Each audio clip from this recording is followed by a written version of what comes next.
जय भोले, जय माता की। जय भोले, जय माता की। पिछला वीडियो जाने के पश्चात दरबार से जुड़ी हुई एक बच्ची ने मुझे फ़ोन किया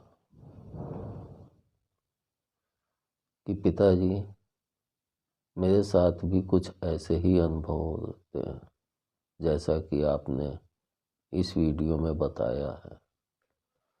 मैं यही सोचती हूँ कि कहीं मैं पागल तो नहीं हूँ। कुछ समझ में भी नहीं आता है। 6-7 महीने से मेरे साथ ऐसे ही हो रहा है, जबकि वो बच्ची 6-7 साल से दरबार से जुड़ी हुई है। तो मैंने कहा कि हाँ, ऐसा ही अनुभव मुझे भी होता था। मैंने अपने पिछले वीडियो में इसका वर्णन भी किया है कि मुझे नहीं समझ में आता था कि मैं पागल हूँ, कि मुझे क्या हो गया है। लेकिन जब बैठ के सोचता था कि मैं सब तो काम करता हूँ, तो फिर मैं पागल कैसे हो सकता हूँ। इसका जिक्र करने का सबसे प्रमुख कारण यह भी है कि हमारे और इस बच्ची के तरह और भी इंसान या बहनें या माताएं होंगी जिनके साथ ऐसी अद्भुत चीज़ें होती होंगी, मगर उनको अनुभव न होने के कारण वे इसी पेशो पेश में रहती होंगी कि मैं सही हूँ या गलत हूँ, क्योंकि हम लोगों को बताने वाला कोई नहीं होता है।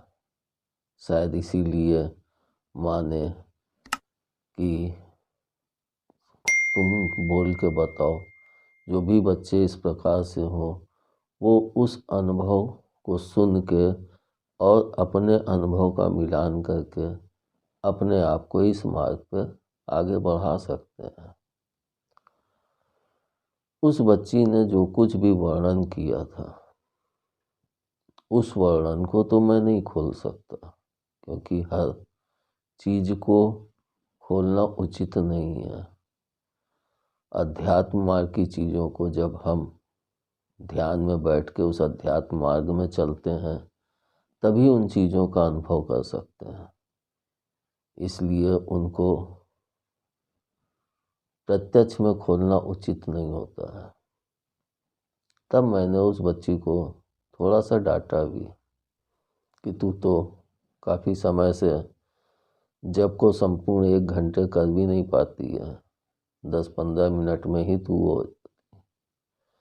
मेरे डांटने का एक प्रमुख कारण भी था। कोई मैं उससे गुस्से होकर नहीं डांटता हूँ, क्योंकि पिता, सभी बच्चे मुझे पिता कहते हैं, तो पिता होने का दायित्व भी होता है कि बच्चे को डांट प्यार दोनों ही मार्ग से सही मार्ग पे लेके चलना। पिता भी पद भी मैंने क्यों लिया, इसका जिक्र मैं आगे करूँगा। तो उस बच्ची को मैंने डांटा भी और समझाया भी। फिर मैंने फ़ोन काट के उस बच्ची के विषय में ध्यान में बैठ के देखने लगा कि आखिर इस बच्ची को इस जब से ऐसी चीज़ क्यों हो रही कि वो रात में सो नहीं पा रही है, चौंक जाती है, और ये दिक्कतें उसके साथ हो रही हैं। तब मुझे माता पिता के द्वारा जो ज्ञान प्राप्त हुआ, तो वह ज्ञान यह था कि हर इंसान के अंदर एक ही क्वालिटी नहीं होती है। कोई अलग मंत्र से, कोई अलग मंत्र से। जैसे कि हम देखते भी हैं, कोई इंसान माँ को पकड़ के चलता है, कोई पिता को पकड़ के चलता है। उसमें भी मैंने बहुत देखा है कि कुछ बच्चे माँ को पकड़ते हैं, उनमें ज़्यादातर पुत्र होते हैं और ज़्यादातर पुत्रियाँ पिता को ही फॉलो करती हैं और पिता को ही ज़्यादा मान देती हैं। तब माँ ने यह बताया, तब मुझे समझ में आया कि इस बच्ची का मेन कारण क्या है। क्योंकि मैंने पहले ही ओम क्लीं नमः का जप दिया हुआ था, लेकिन उसकी एक फ्रीक्वेंसी अलग टाइप की थी। तब मैंने उसके मंत्र में परिवर्तन किया, और फिर बोला कि इसको जपो और फिर मेरे को बताना। तब मैंने दूसरे दिन उस बच्ची को फ़ोन किया और पूछा अब कैसा लग रहा है। तब वह बच्ची बोली कि अब पिताजी पहले से बहुत अच्छा लग रहा है।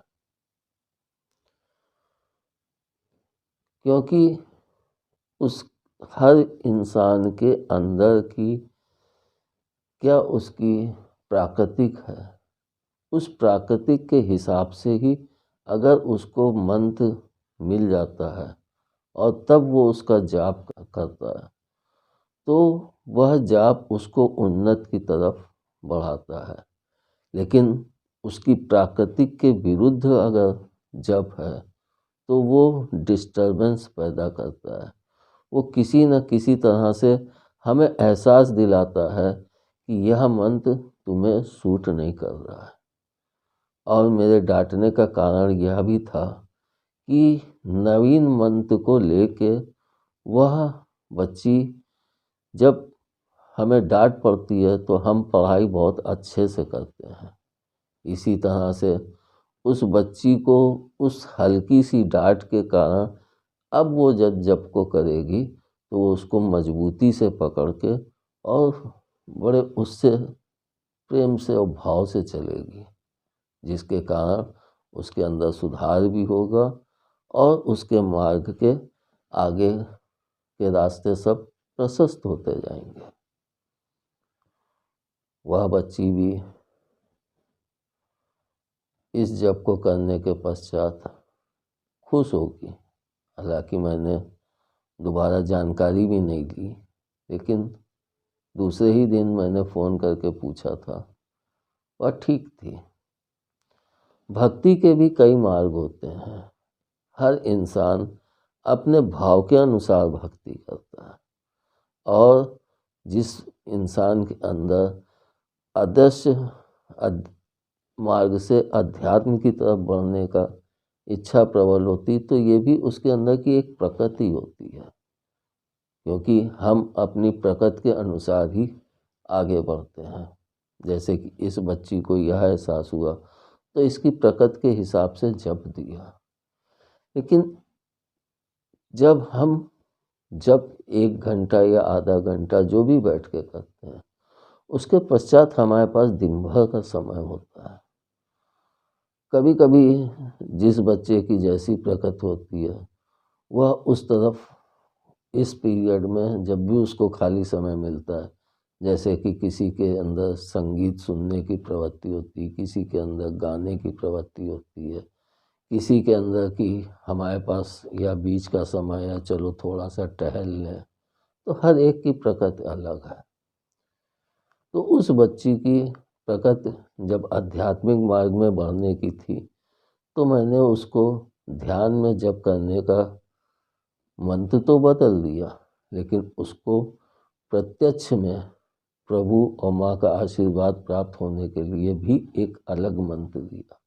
क्योंकि जो मंत्र हम बैठ के ध्यान में जपते हैं उस मंत्र को हम प्रत्यक्ष में नहीं कर सकते हैं। क्योंकि जैसे कहते हैं ना कि जिस स्थान पे बैठो उस स्थान का ही प्रभाव तुम्हारे ऊपर अधिक होता है। उसी तरह से जब हम ध्यान में बैठते हैं तो हमें अंदर के मार्ग से चलना पड़ता है। तो उसमें हमारा मंत्र जो भी हो वो प्रत्यक्ष में नहीं होना चाहिए, वह मंत्र उसी समय उच्चारित हो। और प्रत्यक्ष में हम कोई ऐसा मंत्र लें जिससे हमारे अंदर प्रेम भाव उत्पन्न हो। हम देखते हैं अधिकतर जितने भी हैं सीताराम, राधे कृष्ण इस तरह से जपते हैं। माँ का नाम पहले जपते हैं और पिता का नाम बाद में लेते हैं। इसको भी मैंने अपने बच्चों में एक मंत्र देके इसका भी विज्ञान जानने की कोशिश की थी। यह मंत्र भी मेरी साधना के अंतिम चरण में ही जपना चालू हुआ था और बच्चे भी जपते थे। वह मंत्र था ओम दुर्गा शंकर नमो नमः। तो दुर्गा शंकर नमो नमः जब मैं जपता था तो वो एक तरह से जैसे एक प्रेम से संगीत भरा मंत्र हो जाता था। जैसे कभी दुर्गा और शंकर अलग जप होता था, कभी एक ही में, जैसे कि ओम दुर्गा शंकर नमो नमः, ओम दुर्गा शंकर नमो नमः। तो वो एक जुड़ाव होता था, जैसे माँ सब में प्रेम फैला देती है, तो उसमें पता नहीं होता था। कुछ दिन इस मंत्र का जब जप करते रहे, उसके पश्चात मैंने सोचा कि मंत्र जपते जपते कभी कभी ऐसा होता है कि हमें समझ में ही नहीं आता कि हम दुर्गा शंकर कह रहे हैं या माता पिता का अलग अलग वो कर रहे हैं। तब प्रभु ने ज्ञान दिया कि देखो, जब हम माँ का नाम पहले लेके जप करते हैं और पिता का नाम बाद में लेते हैं तो हमारे अंदर माँ की प्रकृति तीव्र आती है, और जब हम पिता का नाम लेते हैं तो हमारे अंदर एक दिमाग में जागृत होती है कि पिता दिमाग से चलता है, तो उसके अंदर ज्ञान की वृद्धि होती है। और जब माँ का नाम पहले लेते हैं तो उसके अंदर प्रेम की वृद्धि अलग होती है। इसको मैंने पाया भी। जैसे वृंदावन बिहारी के जितने भी भक्त हैं उनको सुनिए, कितना प्रेम होता है। राधे राधे, राधे कृष्ण। एक वाणी में मिठास सी भरी होती है। ऐसे ही सीताराम, तो इनमें माँ का नाम पहले होने से वाणी में एक मिठास सी आ जाती है। तब मैंने माँ के ही पिता के अनुसार इस मंत्र में थोड़ा सा परिवर्तन किया। वह परिवर्तन यह था कि प्रभु का नाम पहले कर दिया पिताजी का और माँ का नाम बाद में कर दिया।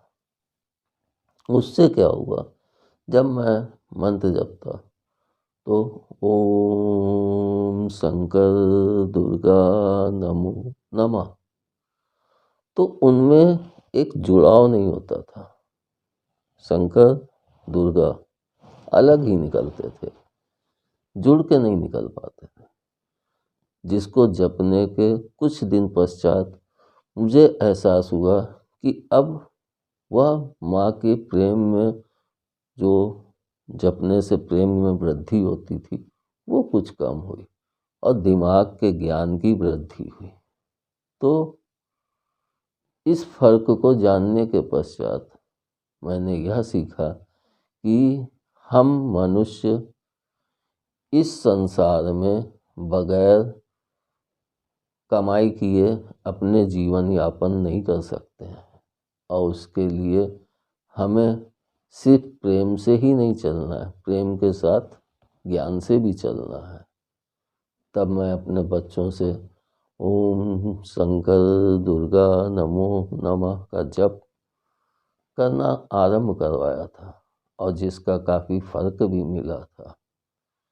तब मैंने उस बच्ची को बोला कि तू इसको बाकी समय में कर, क्योंकि यह प्रत्यक्ष का मंत्र है और अंदर का जो मंत्र तेरा है वह तेरे को बता दिया है, उसको कर, जिससे तुझे बाहर से भी एक शांति प्राप्त होगी, क्योंकि पिता और माँ दोनों का आशीर्वाद हमें प्राप्त हो रहा है, और अंदर भी हम उस जप के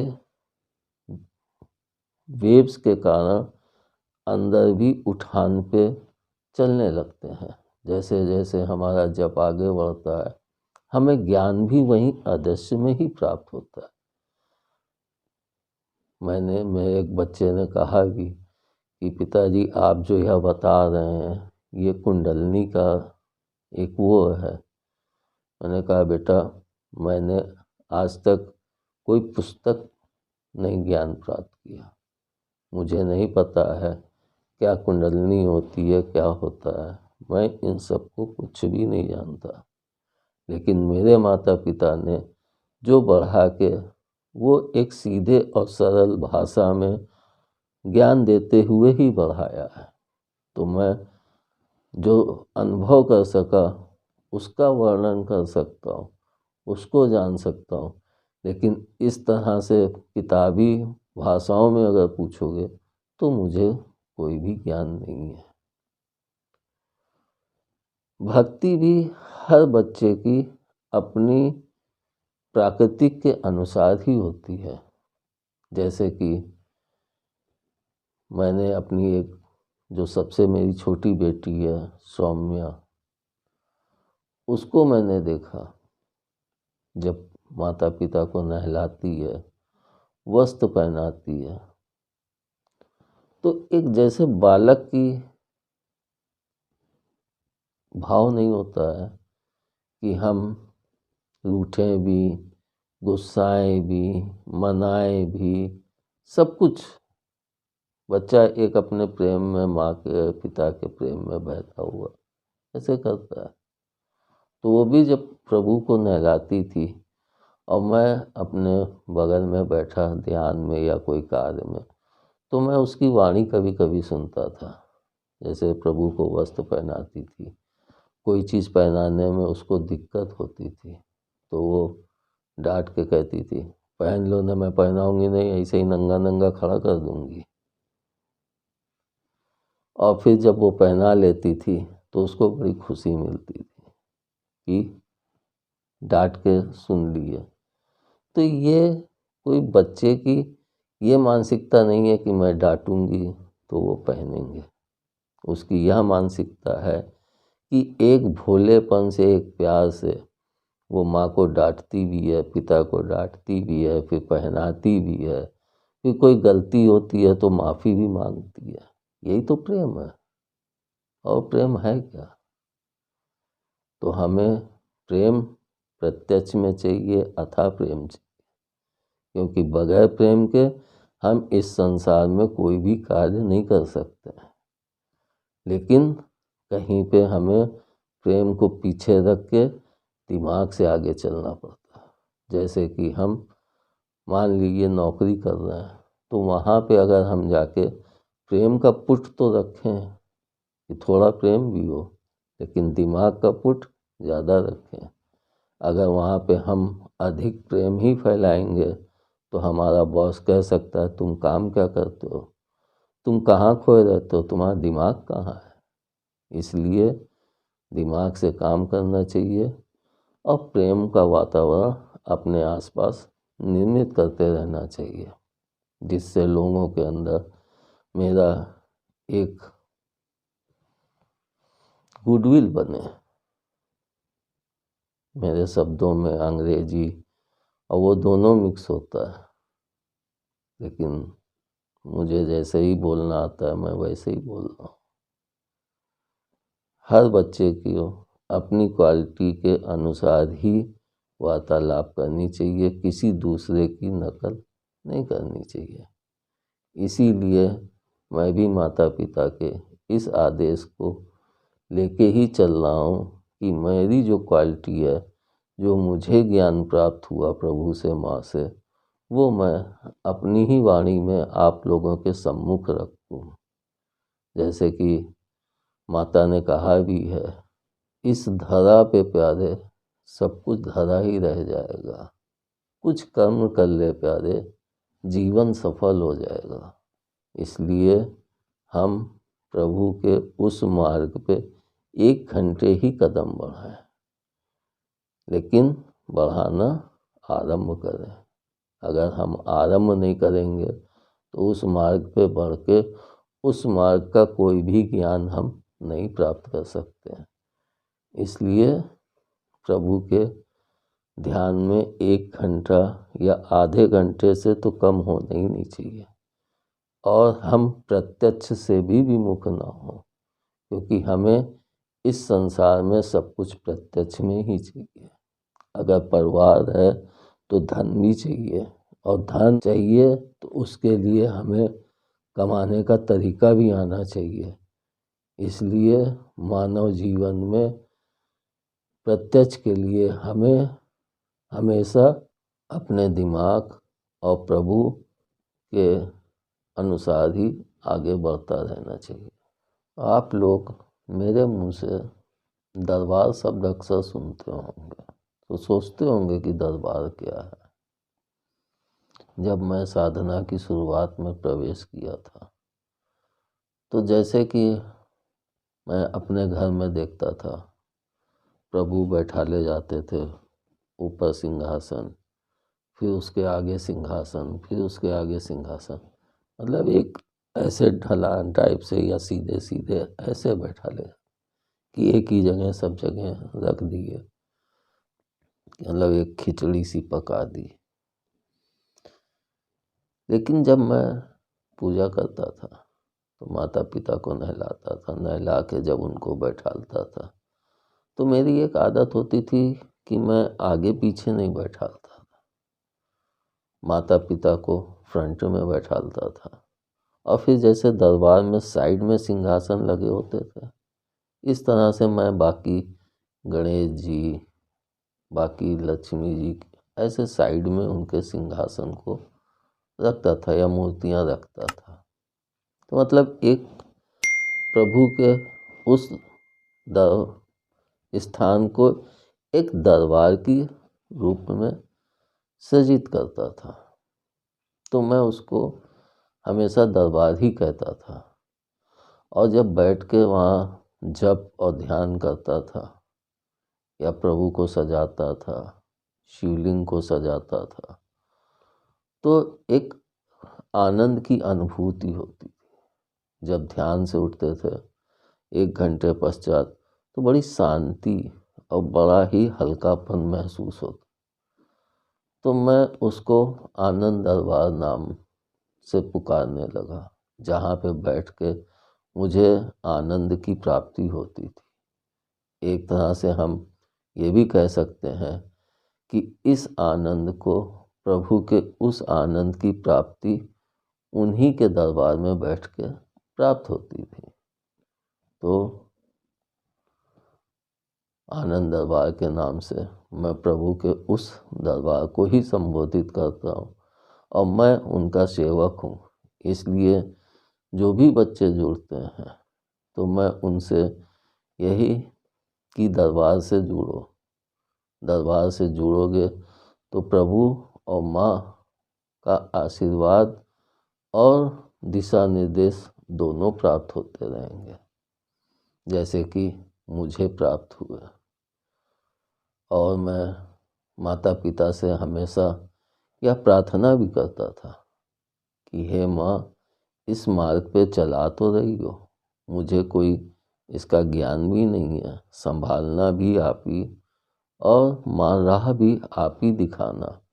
जो भी बच्चा इस दरबार से जुड़े, उसके जीवन में शांति और आनंद चाहे थोड़ा सा ही देना, लेकिन देना जरूर, ताकि उसको भी प्रभु के उस प्रसाद का अनुभव हो सके, जो हम महसूस कर सकते हैं मगर उसको बोल नहीं सकते हैं। हम उसको किन शब्दों में बोलें? जैसे मैं ध्यान से 1 घंटे पश्चात उठता, इतना हल्कापन, इतना वो, तो उसको मैं कौन सी वाणी में बोलूं, आप लोगों को बताऊं?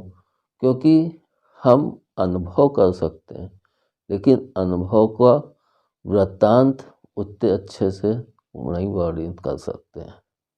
इसलिए हमें प्रभु के आनंद दरबार में, चाहे यहाँ हो चाहे आप अपने घर में लगाए हो, वहाँ पे भी जो आपने प्रभु का दरबार सजाया होगा, वहाँ बैठते होंगे तो आपको आनंद की ही प्राप्ति होगी।